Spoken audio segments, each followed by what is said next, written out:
News Radio, 1460 AM and 101.1 FM. We continue this morning, and the White House and nonprofit groups are battling over charitable deductions. Some of the nation's most prominent charities embroiled in a tense behind-the-scenes debate with the president over his push to scale back the nearly century-old tax deduction on donations that charities say is crucial for their financial health.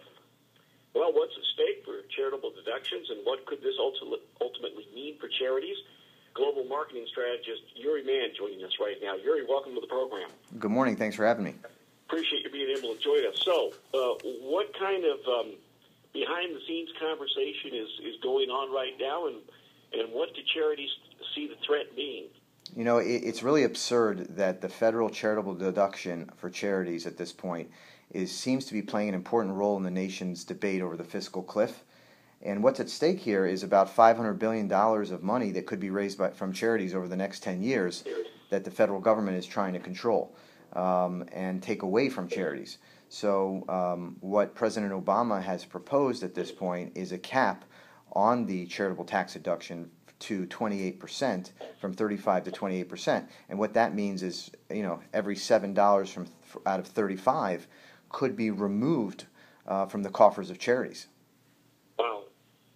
So it would scale back the charitable deduction, and at what rate, you know, does that kick in? You know, like how much are we talking about, you know, giving in order to be able to get that kind of deduction currently? So, for example, if someone is in the highest tax bracket, let's say 35%, and they give $100 to charity, the donor saves $35 in taxes today. That's the current system. If the deduction were capped at 28%, the donor would only save $28. So capping the deductions at 28% would mean that less money would be given to charities, and this loophole, as the government is calling it, would be closed, helping the government raise $500 billion in new federal tax revenue. What's really dangerous about this, even though President Obama has kind of portrayed this as a punishment towards the rich, it's really affecting charities which help the needy. And we know that the effects of this sort of policy are going to be devastating. In fact, many studies, a recent study by Bank of America, showed that 67% of wealthy households responded that they would dramatically decrease their charitable contributions if this sort of policy were to be passed.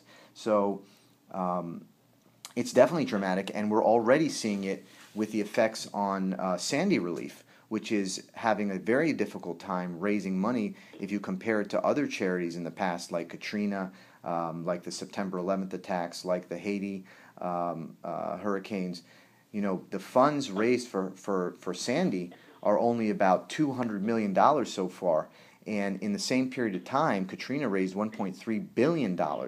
So, wow. and the experts are saying that this is a big part of it, that people are worried about the implications of, you know, are they going to get the financial benefit for making the charitable contributions? And we know that people give out of the goodness of their heart, but the tax deduction makes our hearts larger and our goodness even better. So it has huge implications. You don't need to be a rocket scientist to know. Well, so this could affect all sorts of charities. We could be talking about, for example, the Food Bank for Monterey County, Second Harvest Food Bank in Santa Cruz County, the United Way charities, the American Red Cross, athletic scholarships at our colleges. Would these all be at risk with a change in this policy? The way it's proposed, absolutely. All of these charities would be at risk, and that's why I recommend everybody take pencil to paper, write a letter to your senator, to your congressman, and tell them that they should not cave to Obama's policy proposal to change the tax deduction for charities, because charities, you know, this tax deduction has been around for 100 years. There's no reason that this tax deduction should play any sort of role in fixing the problems that our government has put us into today. We're talking with global marketing strategist Uri Man. And Uri, where are individual members, or is it collective, Republicans and Democrats, on this issue? Where are they coming down on it? What are you seeing?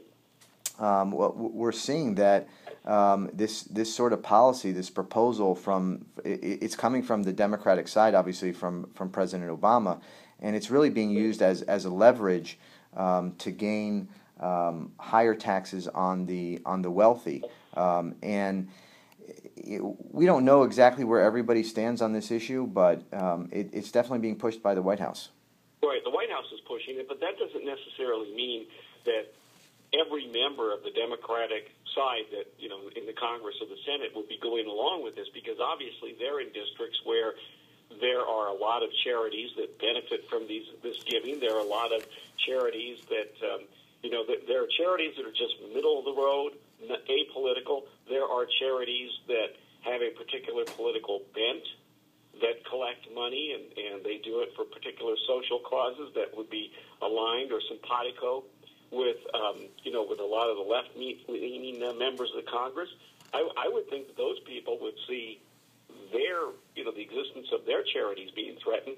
They would go to their House members and say, hey, wait a minute, time out on this. You guys don't understand how dangerous this is. Yeah, I agree with you 100%. The issue that we're facing here is a timing issue. The reality is the final proposal, when John Boehner and Obama figure out what they want to agree on, we don't even know if our own Congress and senators will actually read the fine print of everything they agree to, and we certainly, as citizens, may not have an opportunity to reach out to our legislators to let them know what's important to us. So right now is the time to call your senator, to call your congressman, to let them know that this issue is important to you, and to make sure that they read the fine print and that this charitable deduction does not play a role in solving the problem for, solving the fiscal cliff. Right, because it's only $50 billion a year for 10 years. Right. It doesn't get anywhere near what the federal government's deficits or debts are. That's correct, absolutely. Right. Uri, before we go here, I think one other thing that people want to keep in mind on this is that perhaps one reason, now the White House may say, these are loopholes, we want to close these loopholes, it's not fair that people get these big tax deductions. But if you are operating from a political philosophy where you believe that the American people should be more reliant upon government for all manner of things in their lives, the last thing you want is competition from private charity.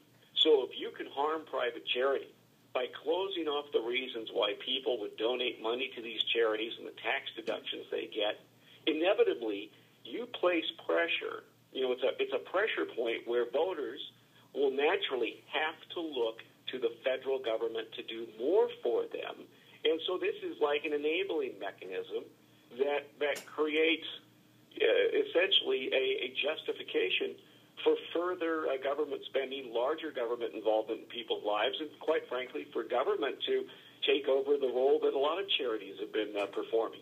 Absolutely. I mean, I'll take it a step further and say that our government is trying to have more control over our lives. They already control the mortgage industry, the healthcare industry, and this is just another step in that direction to try to just, the more control you have, and if you can substitute government, for private sector charities, if they can take their role, then they have the ability to buy more votes and spend more money, and then more people are dependent on government. And it becomes what you call a turnout machine for those politicians. Absolutely. Yeah, so that's the real dangerous thing here, and what I really see happening is with this particular administration, this is the kind of thing that they'll go to the mat on, because at the end of the day, and as the president talked about the fundamental transformation of America back in 2008, people need to understand this is part of that kind of a transformation. You really have to take those words to heart and understand the mechanisms that make that type of a transformation possible. And he knows that as long as there is a very vibrant and strong volunteer and charity sector in this country, the government can't control as much as our lives as he and a lot of his acolytes would like. So I think this is the kind of thing that this administration will definitely go to the mat on. I agree with you 100%, and that is the big picture. That's absolutely a big picture. All right.